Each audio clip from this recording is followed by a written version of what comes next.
Hey guys, it's Shannon with Magic Mentality. I am a Reiki practitioner and spiritual healer. And here on YouTube, I bring awareness to the struggles that women and mothers go through when it comes to relationships and raising our families. Now, today, we are actually going to look at a story that talks about sexual assault and sexual abuse within a marriage. In my last video, guys, please forgive me. I'm just starting out getting proper equipment, and it was a lot of echoing. Um, Talked about a lot of the same things: sexual assault, sexual abuse within relationships and marriages. And it's a message that really needs to get out. It needs a lot more awareness. And it's a struggle that many women suffer with in silence. And there are many who suffer with sexual assault and sexual abuse within their relationships, and they don't even know. Like, I share my experience on this. I didn't even know that I was being sexually abused in my marriage. I was not aware. And now that I've gotten out of that situation, now that I've gotten stronger, now that I've learned how to love myself, it is my job to help others and bring awareness to this and help others to gain knowledge and love for themselves as well. And also have a platform where these stories are being shared. So today we are going to look at a story of a woman, newlywed, thought that she was marrying the love of her life, and it turned out to be not that. Absolutely not that. So trigger warning, guys, there will be mentions of abuse. Some of it could be a little graphic. If you are actively going through your healing process right now. This could be cathartic. It could be something that sets you onto a great healing path. It could bring great awareness for someone. But as you're watching, and with anything, put your needs first. Okay, make sure that you're checking in with yourself. If this is something that you have to put off for later, that's just fine. But remember, take care of you. And if you're struggling with any of this stuff right now, find out the local crisis line for yourself, and make sure you're doing whatever you can to keep yourself safe. All right, guys, let's get into it.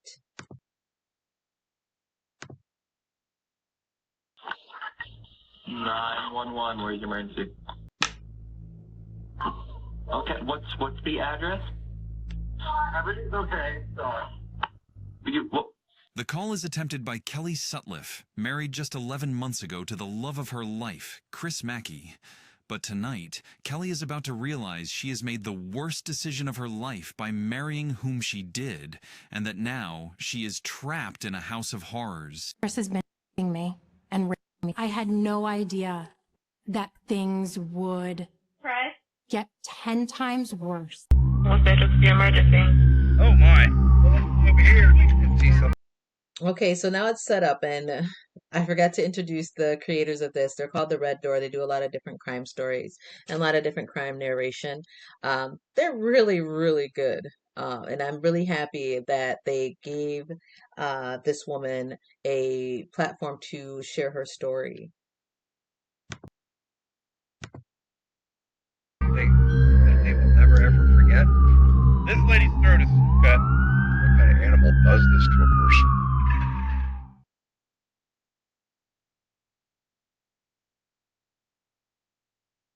It's the usual night of December 16th, 2019, in Morristown, New Jersey, but 38-year-old Kelly Sutliff, it is the beginning of a horrendous phase of her married life that was perfect until this day. 911, where's your emergency? Okay, what's the address? Everything's okay, sorry.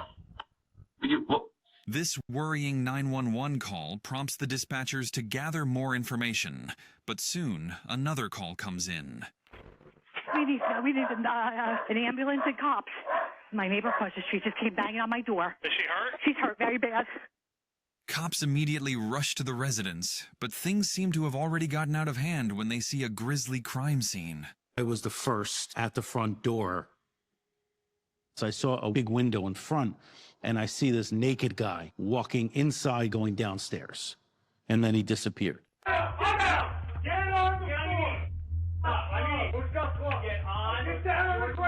There.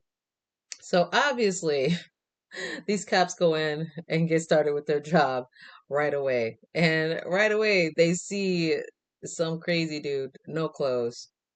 Oh my goodness. I'm going to skip ahead a bit, guys. Remember, like, we have the name of the creators right here. So if you want to go back and see the full video, it's a really good watch. They do a great job, but we're just going to go ahead and skip through and go to the parts that I mainly want to talk about. Settle down after she had a stable career as a psychotherapist and had her own house in Morristown. Kelly met Chris on an online dating app for the first time, and after a short period of texting, both met in person and started dating. I mean, he seemed amazing. He came across as intelligent. He was compassionate. He asked me a lot about me. Things moved really quickly, as just 3 months after they first met, on December 1st, 2018, Kelly and Chris got engaged. After the engagement, Chris moved into Kelly's house, and a month later, the couple got married in January 2019. Living with Chris at first was phenomenal, and I barely fought. I had someone who I thought just was head over heels in love with me. Kelly. Now, as you can see, things moved really, really quickly. And most people would call this the love bombing phase, where they just dote over you. They pour so much into you. They make it seem like they are so interested in you and really make you feel good. And the thing about it is, as women, we have been sold a fairy tale always, um being able to be just head over heels in love. And when you're ready for a relationship, why wait? And I know in a situation like this, many people would say, well, look how fast they moved, like why would she marry him so soon? There are relationships that actually work after these short amount of times because that is what they mutually want. Of course, it's better to wait and be patient and really get to know a person.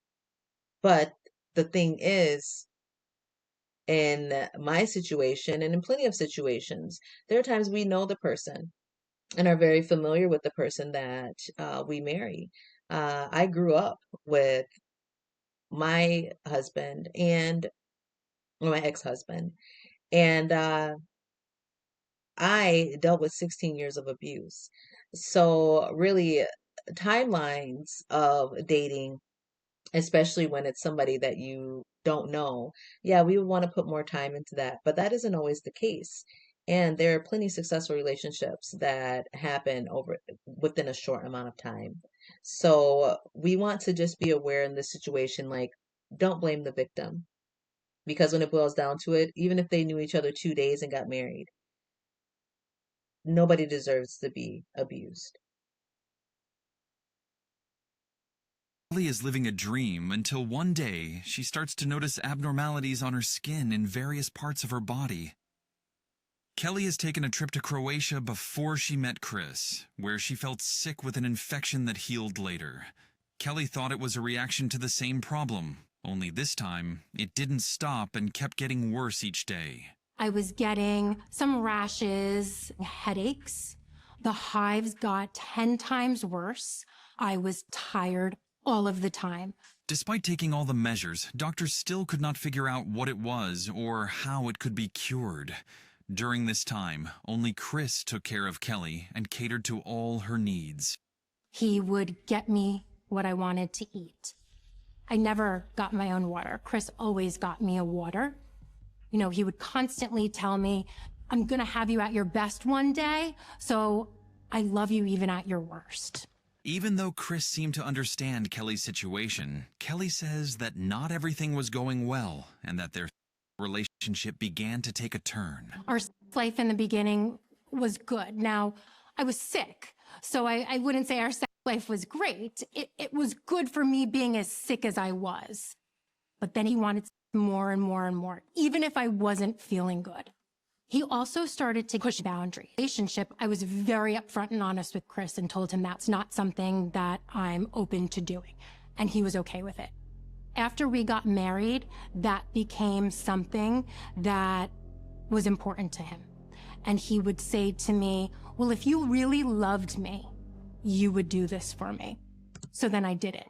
Kelly adds that Chris also started to complain to her for not initiating. Okay, so obviously they are censoring the word sex, but we see what this is about. And I mean, she's horribly sick. The doctors can't figure out what's wrong with her. And he's supposed to be taking care of her, but he's not empathetic. And he doesn't care that she's going through this sickness. He's only worried about his own needs. He's pushing boundaries and he's manipulating her, making her feel guilty for saying no. This is something that comes up quite a bit in relationships. This is something that came up all the time.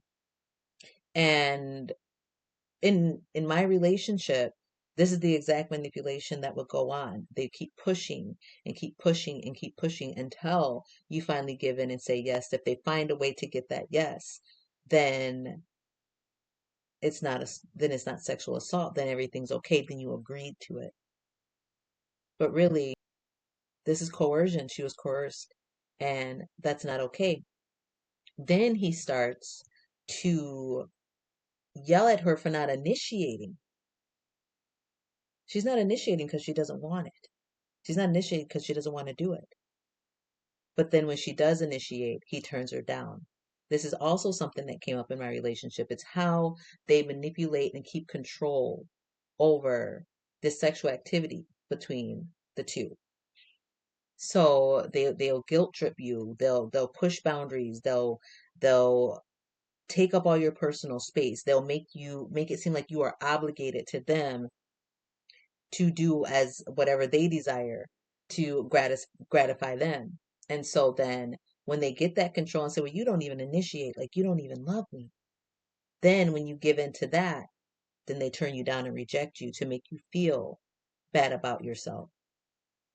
It's all a huge predatory manipulation, spiritual, mental, and physical abuse that these men do to their mates. Let's continue listening to our story. And when Kelly tried to fix that, Chris would turn her down. Trying to be a part of her marriage while coping with her health, Kelly had no idea what was going on in the shadows, and that all of what she now considered her world was about to shatter very soon. On the night of December 15th, 2019, Chris was asleep in the bedroom when Kelly got an intuition to check his phone, and when she did, she was not wrong in her intuition. I found a ton of messages with a woman who I had no idea who she was. They were incredibly explicit. And the worst part of it is in these messages, he was so incredibly demeaning about me, basically saying how he's not in love with me and how I'm a drug addict and I'm abusive. She woke Chris the very minute and read him some of the messages, the exact moment when things started to take a wild turn. Some of those messages, and his face just dropped. He said nothing to me and then just walked into the bathroom and got into the shower. Chris calls Kelly's best friend, Christina, in the bathroom and says to her that Kelly is suicidal and that she might kill herself. Chris also tries to obtain a gun from Kelly's safe, but luckily she had changed the locks a few days back. But that was not going to stop Chris that day. And we see right away, oh my God, right away. So now he's caught. Now she's caught him with messages and things that he's doing behind her back with another woman, and seeing how demeaning he is about her, manipulating other people about her, making up a story about her so people see her in a bad light, even manipulating her friend, calling her friend, because now The jig is up. That mask is off. And now he doesn't know what to do. And thank God that she changed whatever her intuition told her to do to change the lock on her safe. If she hadn't done that, we would be hearing a very different story, wouldn't we? Chris come running down the stairs. He's naked and he gets up into my face and he says, "Thanks so much for always having the ID channel on. Because now I'm going to make this look like you tried to murder me." Kelly sees that Chris had cut himself in various places, including his wrist, and before she could make the slightest sense of it all, Chris started rubbing blood over her face, hair, and chest. This guy is freaking loony. Now he's doing all that he can. He's so desperate that he's willing to hurt himself. He's trying to set it up. He's even to the point where he's like, I'm going to manipulate even the police officers and make it look like you did something to me. Now I'm going to have it where I'm defending myself. Sickness. All right. Now you guys can see like who this guy is. You see the trigger that set everything off for this 911 call that they were foretelling about. And it's because she caught him and because he saw that he was going to be losing control of this person. And he wanted to keep that. He wanted to keep having this person, this beautiful woman to abuse. So I'm going to skip ahead to some of this. Whose phone is it? I found Chris's phone. And what I found was horrifying. Chris's cell phone became the key to some of the most disgusting, horrifying revelations that can make anybody speechless. Hundreds of pictures of me just sleeping. That I have absolutely no recollection of him taking. I found a video in his phone where I am passed out and he is to me passed out. Another picture is he's kissing me while I'm sleeping. And he's smiling. It's the creepiest picture I've ever seen. While digging through all the hidden data, Kelly then realizes something about Chris that would not leave her mind for the rest of her remaining life. There was an instance early in the marriage where in the middle of the night, I woke up and jumped out of bed because Chris was inside of me. I was like, what are you doing? What? And he's like, oh my God, I thought you were awake. I was like, I was not awake. See, he is doing all these things to her. This is not her consent. This shows just how deep it went, where he felt like he owned her. He felt like he can do whatever he wanted to her, and that's what he was doing. Could you imagine going through your significant other's phone and finding these types of things, which made her think back to at the beginning of their marriage, that he would assault her in her sleep? I have seen other videos and I have seen other things where different women share how their husbands would sexually assault them in their sleep. And this is something that these sick individuals really get off on. It's like what is wrong with you? It's like they don't want or need a willing participant. That's not what they want. They want somebody they can abuse. They want somebody they can be predatory against. And this poor woman had to find this out going through her husband's phone. I thought that was a dream. It wasn't a dream. As she looks closely at all her pictures in Chris's phone, Kelly learns she doesn't look precisely like she was sleeping, but more like being unconscious. And then, the scary truth about Kelly's incurable skin disease falls into place. I think when Chris would go make my water, there was this powder that I would put in my water, like to give it a little bit of flavor. When I saw all this stuff in his phone, it clicked in my head. Chris has been drugging me and me in my sleep. How traumatizing. How traumatizing. He had a woman who loved him, was willing to be with him, but from the very beginning, he wanted to make her a tool for his gratification. Because there are people, there are men with these minds that feel like, oh, I can do this to a woman. I can do this to women. I can get away with it. He was drugging his wife so that he could assault her. Because then there's nobody there. She can't deny. She can't put up a fight. She can't fuss. She can't say, I'm a human being, okay, and I have feelings, and what you're doing, I don't like that, and I don't want to do that. He doesn't have to put the work in to keep manipulating her. He can just take whatever he wants. Sexual abuse and sexual assault within relationships is something that has been normalized at this point. It is sick and it's sad that this woman had to go through something like this. It's sick and it's sad that so many women are going through this currently. It's for the simple fact that women are not looked at as human beings. We're not respected as people. And it's just it's maddening, okay? It is. It's maddening. It wasn't until 1994 that a man could be charged with raping his wife. And even now, today, in 2025, it's basically unheard of. I went to the police.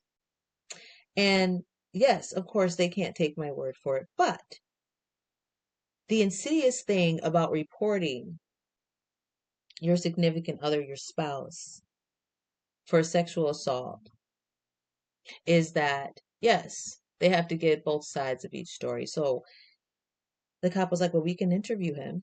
We can talk to him. And I said, okay. Mind you, I said, if you don't have enough evidence, then after you talk to him, he's just going to come back home where me and my children are. And the police officer says, yeah, he's like, yeah, I mean, basically that's all we can do. And I'm saying, yeah, that makes sense. So how are we to keep safe? How are we supposed to report? How are we supposed to find help when there's only a certain amount of evidence that they can have? And even with physical evidence, it's like, oh, it was consensual. Either way, this person, I mean, how are they going to be arrested? And the only way that they're going to be arrested is if there's some type of physical violence. And even then, there are ways for these men to get out and get back to their victim. So basically, the best thing that we can do is find a way to leave. And then we have to find a way to be able to do it safely. Leaving a domestic violence situation, leaving the relationship is the most dangerous time. It's the most dangerous time.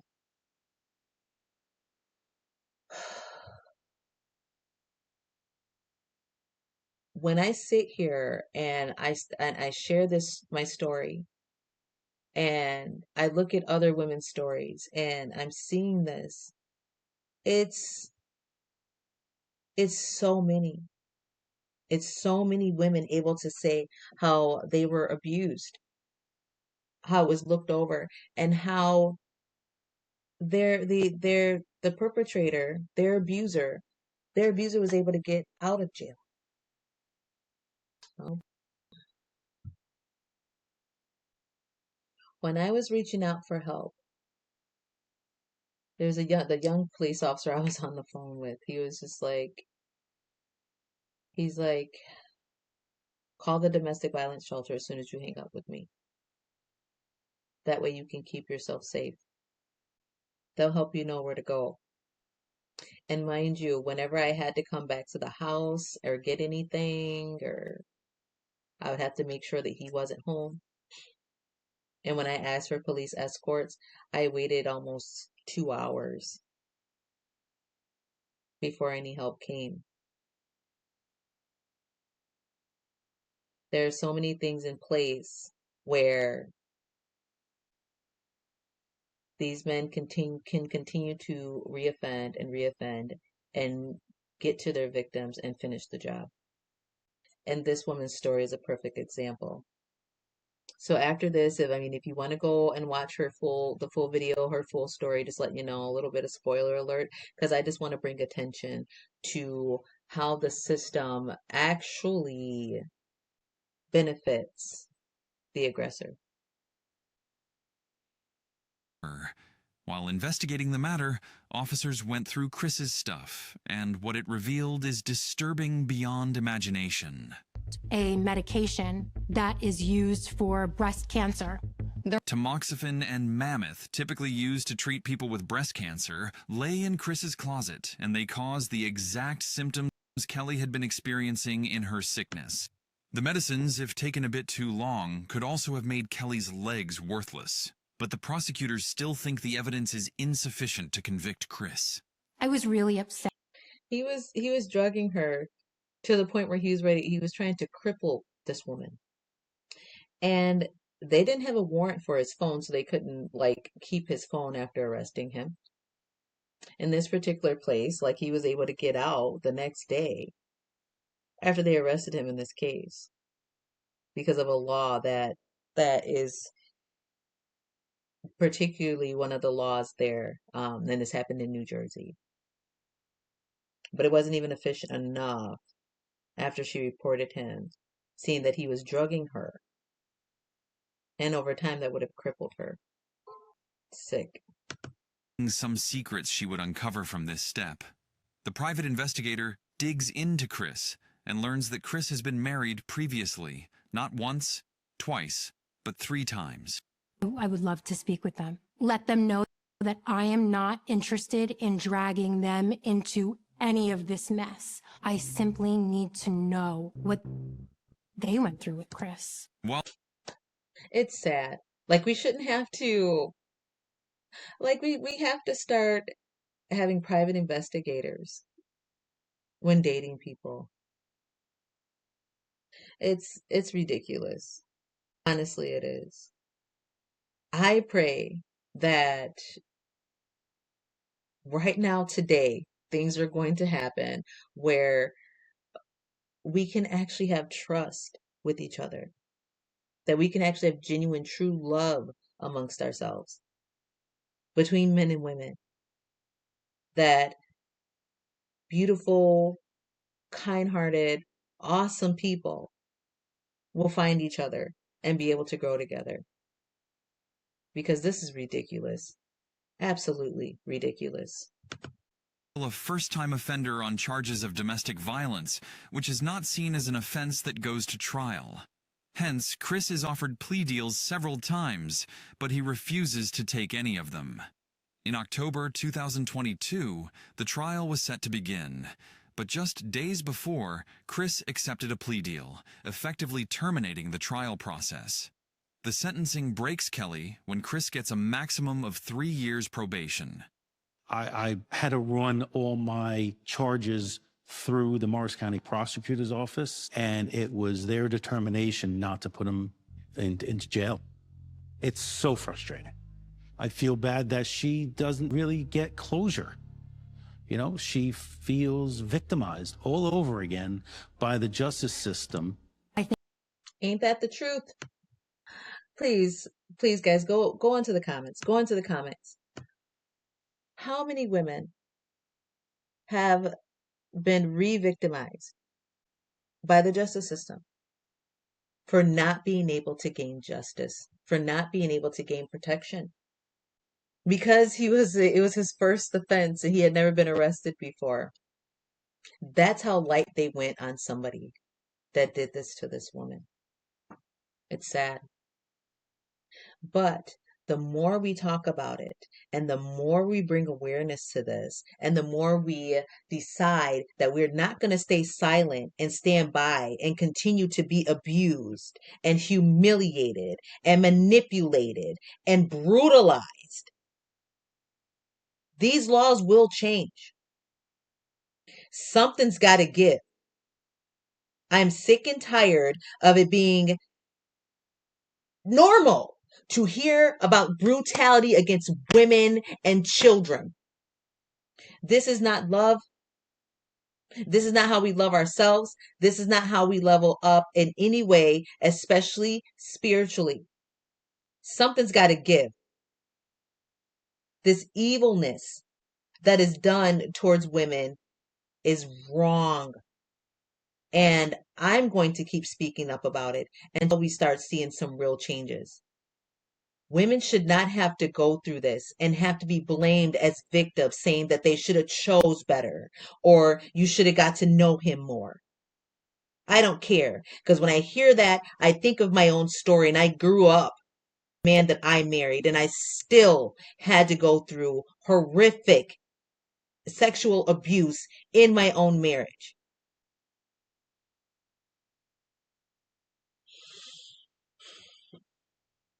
Thank you for watching, guys. Please share, comment, subscribe so that we can start bringing more awareness to what's going on. And please know, if any of you are watching and you're going through anything right now, please let this be a source of love and warmth and fight for you. Please do whatever you can each day to love yourself and build yourself up so you can have the strength to move on. Lean on your spirit team because they're right here with you. If you come across this video and you're going through something, it shows that your spirit team is bringing you in the right direction. Everything is going to be okay. All right, guys. That's it for now. Love you.